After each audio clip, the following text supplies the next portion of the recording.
Para sahabat sehat, jumpa kembali dengan saya Dr. Pua dari Kota Malang. Kali ini di saat saya sedang berjalan olahraga dengan menikmati udara yang segar, cuaca cerah ya pagi hari ini, juga mataharinya hangat. Saya berpapasan dengan kedua orang remaja yang sedang berolahraga juga. Mereka berjalan, sesekali berlari begitu. Saya amati wajahnya kok sama persis. Dari sini terusik saya untuk kita mau berbincang-bincang mengenai apa itu kehamilan kembar ya. Jadi kita lihat di sini. Coba saya arahkan, mungkin bisa terlihat yang dari jarak jauh memakai baju merah dan hitam itu ya. Itulah yang tadi saya katakan, mereka bersaudara kembar. Pada kesempatan yang baik ini, ayo kita bincang-bincang mengenai sesuatu yang nampaknya menggembirakan, membahagiakan bagi pasangan yang mendapatkannya. Tapi juga harus diingat, ada beberapa faktor risiko yang bisa mengikutinya. Jangan lupa ikuti terus channel saya ini.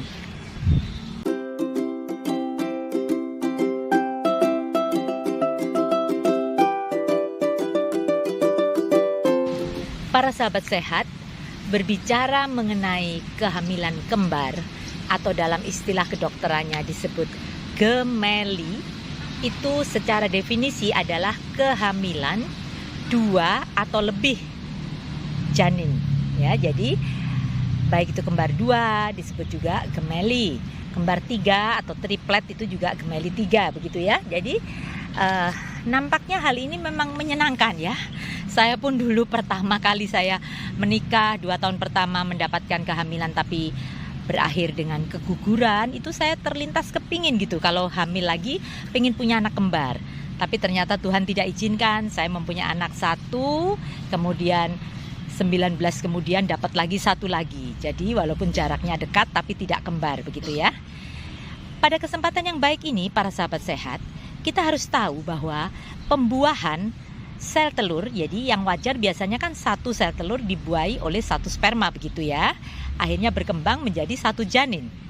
Tapi pada kondisi tertentu bisa terjadi 1 ditambah 1 tadi itu dalam perkembangannya membelah menjadi 2 begitu, atau bahkan lebih dari 2. Nah, bisa juga 2 sel telur, jadi seorang wanita dalam 1 siklus tidak mesti mengeluarkan hanya 1 sel telur. Bisa 2 sel telur dibuahi juga oleh 2 sperma, begitu menjadi kembar. Nah, dari sinilah muncul istilah kembar identik. Jadi kalau 1 telur kembar identik ya, sama persis begitu. Bisa juga kembar yang non identik, itu biasanya terjadi dari 2 telur ya, jadi tidak sama persis begitu. Nah, kalau kita sudah tahu nih, tentunya dari kita akan bertanya atau kepingin tahu kira-kira apa ya yang bisa menyebabkan hamil kembar ini, karena nampaknya kok kepengen gitu punya anak kembar ya. Yang pertama tentunya harus diingat bahwa dipengaruhi oleh faktor genetik ya, genetik yaitu keturunan. Jadi kalau ada keturunan, katakanlah ibunya atau neneknya begitu kembar, mungkin bisa mempengaruhi. Atau mungkin saudara jauh juga bisa ya. Tapi yang jelas ada faktor genetik. Nah, kemudian walaupun tidak punya faktor genetik kembar, tapi kok bisa terjadi, itu bisa juga dipengaruhi oleh obat-obatan penyubur ya. Jadi kalau yang bagi promil itu kadang-kadang bisa mendapatkan anak kembar begitu. Apalagi kalau insem atau bahkan IVF atau bayi tabung ya, itu memang bisa ya. Bisa dapat kembar 2, 3, bahkan mungkin kembar 5 begitu ya. Kemudian selain daripada penyebab itu tadi, ada beberapa faktor pendukung yang mempengaruhi atau memudahkan terjadinya kehamilan kembar. Tadi sudah saya katakan kan, riwayat keluarga atau genetik. Berdasarkan penelitian juga itu bagi yang mengkonsumsi diet tinggi protein, jadi itu susu, telur dan sejenisnya ya, tinggi protein itu memudahkan terjadinya kehamilan kembar.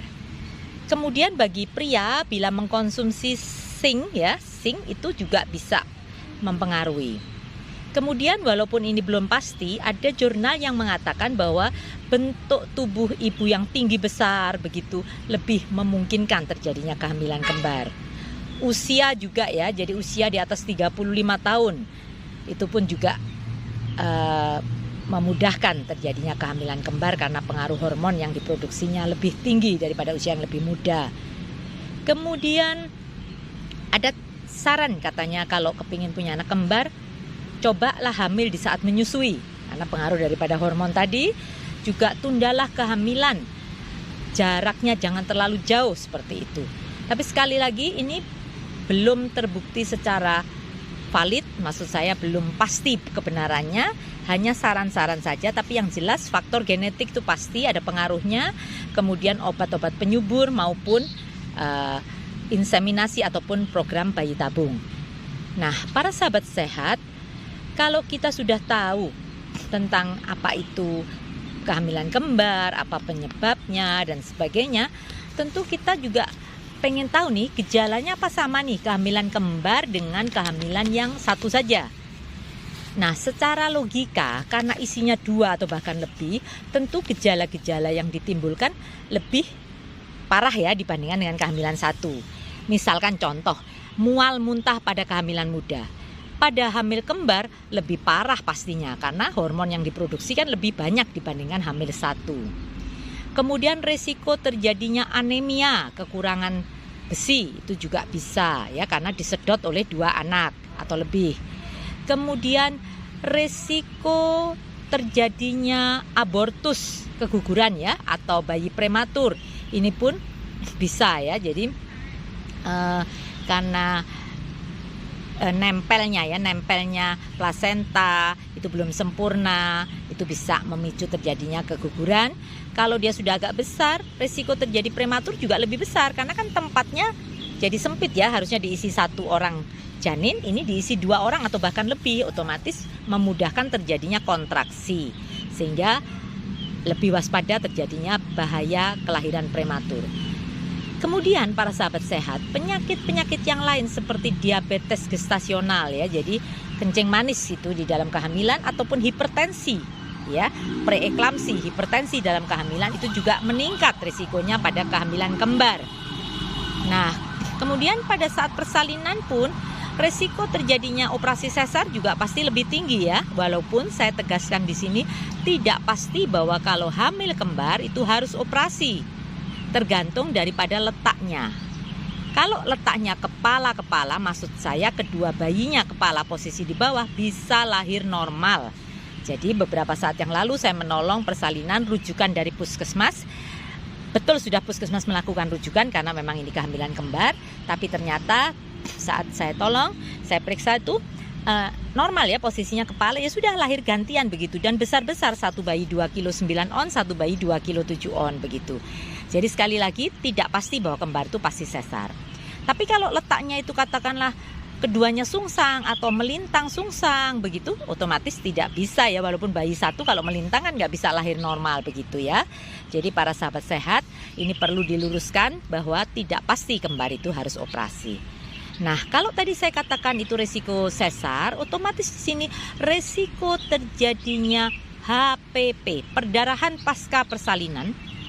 Pada kehamilan kembar ini, pada proses persalinan baik itu lahir normal maupun sesar, itu memang lebih tinggi ya, lebih beresiko terjadinya HPP. Karena kita tahu bahwa rahim yang besar itu tadi, setelah bayinya keluar, itu kan kembalinya rahim dari besar menjadi kecil itu kadang-kadang tidak bisa cepat begitu. Dan inilah yang menyebabkan terjadinya perdarahan pasca persalinan. Itu tadi beberapa resiko yang bisa terjadi pada ibu kan ya. Nah, sekarang pada bayinya. Kehamilan kembar juga meningkatkan resiko terjadinya kehamilan yang kecil. Maksud saya IUCR itu KMK ya, kecil masa kehamilan. Jadi bayinya kecil-kecil, katakanlah hanya 1,5 kilo, 2 bayi kan sudah jadi 3 kilo memang ya. Jadi sekali lagi untuk bisa tumbuh kembang dengan baik pada kehamilan kembar memerlukan usaha, upaya dengan lebih baik lagi ya. Kemudian bahaya terjadinya IUFD atau kematian janin di dalam rahim itu juga bisa. Jadi seperti kasus saya minggu yang lalu menemukan seorang ibu masih hamil 4 bulan. Ternyata terjadi yang disebut death conceptus, artinya meninggal di dalam kandungan. jadi masih kecil-kecil, atau dengan lain kata terjadilah keguguran tadi. Jadi resiko terhadap bayi bisa menyebabkan kecil pada masa kehamilan, IUGR, intrauterine growth retardation, jadi kecil ya, tumbuh kembangnya juga terhambat, bisa sampai terjadi kematian janin di dalam kandungan.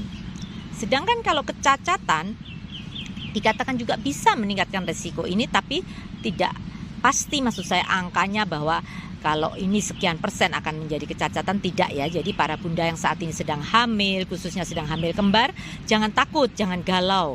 Justru disinilah perlunya peranan penting daripada pemeriksaan sepanjang bunda hamil ya.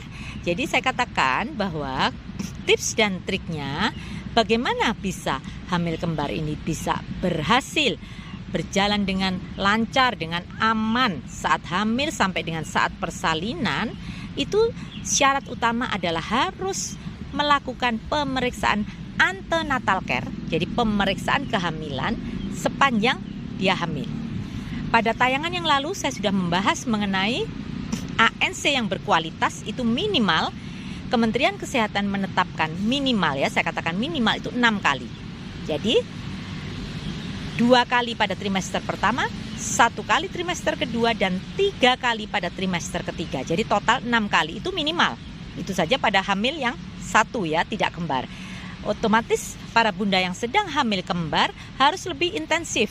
Katakanlah 1 bulan sekali harus periksa. Kalau dokter menemukan ada sesuatu yang tidak lazim, pasti dokter akan menyarankan untuk memeriksa lebih intensif lagi, memerlukan pemeriksaan tambahan apa mungkin dari laboratorium untuk tahu ada tidaknya anemia, kemudian juga mungkin USG-nya perlu dilakukan lebih lebih intensif. Maksud saya tidak sekedar USG yang 2 dimensi, tapi harus USG yang 4D, bukan untuk melihat jenis kelamin ya para bunda ya. Sekali lagi saya tekankan pada tayangan yang lalu, jadi kegunaan USG itu pada pemeriksaan kehamilan bukan untuk melihat jenis kelamin ya, tapi untuk mengetahui tumbuh kembangnya bagaimana, berat janinnya berapa, kesejahteraannya janin bagaimana, ketubannya bagaimana, lokasi ari-arinya di mana. Jadi para bunda sekalian, dengan ANC yang teratur dan berkualitas akan dapat dideteksi sedini mungkin adanya kelainan. Pada yang sedang hamil kembar saat ini, sekali lagi dengan bincang-bincang kita ini jangan menjadi takut. Justru dengan lebih intens memeriksakan diri, dengan lebih intens untuk berkonsultasi dengan para pakar. Jadi kalau bunda saat ini sedang hamil dan sudah terdeteksi itu kembar, syarat sederhana, tips dan trik yang saya sampaikan di sini cukup sederhana.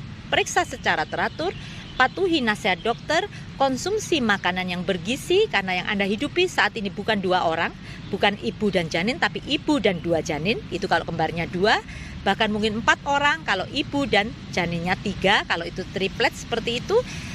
Dan yang paling penting, berdoalah. Kalau Tuhan sudah menitipkan itu kepada Anda, berarti beliau, maksud saya Anda sebagai calon ibu itu dipercaya untuk merawat mulai dari saat hamil sampai saat melahirkan bayi kembar Anda.